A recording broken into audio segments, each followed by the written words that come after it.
वयाच्या 14व्या वर्षापर्यंत मोफत शिक्षण हा प्रत्येकाचा मूलभूत अधिकार आहे, पण आजही भटक्या विमुक्त समाजातली हजारो मुलं शिक्षण हक्कापासून वंचित आहेत। त्यांना शाळेमध्ये आणण्याकरता एक नवी संकल्पना भंडाऱ्यामध्ये रुजते। पाहूयात ही संकल्पना काय आहे, थेट भंडाऱ्याला जाऊ।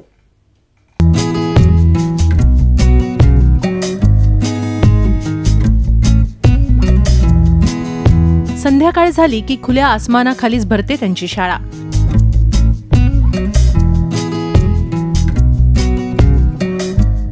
ना फळा, ना पाटी, ना पुस्तकं, ना दप्तर।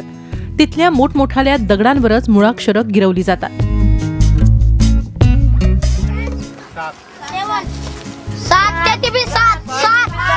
जी काही साधनं उपलब्ध आहेत त्यांचा वापर करून या मुलांना शिक्षण दिलं जातं।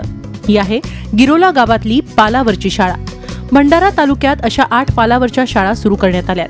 विमुक्त आणि भटक्या समाजातील शिक्षणापासून वंचित असलेल्या मुलांना शिक्षणाच्या प्रवाहात आणण्यासाठी भटके विमुक्त विकास परिषदेच्या पुढाकारानं या पालावरच्या शाळा सुरू करण्यात आल्या। खेळातून देशभक्ती, संस्कारयुक्त गोष्टी, आरोग्य शिक्षण अशा बाबीही या मुलांना शिकवल्या जातात। पालावरची शाळा म्हणजे हे जे भटके लोक जे आहेत, हे भटके लोक इकडे तिकडे फिरतात, ते पाल टाकून आपले वस्ती तयार करतात आणि म्हणून याला पालावरची शाळा असं म्हटलं जाते। विभाग परिषदेची एक टोळी आहे, त्या टोळीमध्ये ठरलं की पालावरची शाळा अशा भटक्या जमाती आहेत त्या ठिकाणी सुरू कराव्यात आणि म्हणून आज भंडारा जिल्ह्यामध्ये 8 अशा पालावरच्या शाळा सुरू आहेत। आमचे मुलं शिकले पाहिजे बाबा। पालावरच्या शाळा म्हणजे आमचे मुलं बाळ कोठी भटकती नाही झाले पाहिजे म्हणून हे पालावरचा शाळा घेतलेला आहे। आणि मुलं चांगले आता गुरुजी येतात, अमल गुरुजी ते शिकवतात, मुलं ते शिकतात। 2 तासाचा सायंकाळचा शाळा घेतात, शिकतात।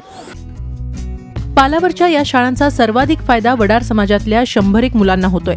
पोटाची खळगी भरण्यासाठी हा समाज जाती वरवंटी घेऊन गावोगाव भटकंती करत फिरत असतो। एकाच ठिकाणी मुक्काम नसल्यानं त्या मुलांकडे आवश्यक पुरावे नसतात। परिणामी त्यांच्या 10वी नंतरच्या शिक्षणात अडथळे निर्माण होतात। निदान भटक्या विमुक्त जातीतल्या मुलांसाठी काही जाचक-अटी सरकारनं शिथिल कराव्यात अशी मागणी केली जातीये। ही मागणी मान्य झाली तरच या मुलांनाही उच्च शिक्षणाचे दरवाजे उघड होणार आहेत। त्यासाठीचा पाया रचण्याचं काम पालावरच्या या शाळांमधून सुरू आहे। माधव चंदनकरसह ब्युरो रिपोर्ट, झी मीडिया, भंडारा। झी 24 तास रहा एक पाऊल पुढे।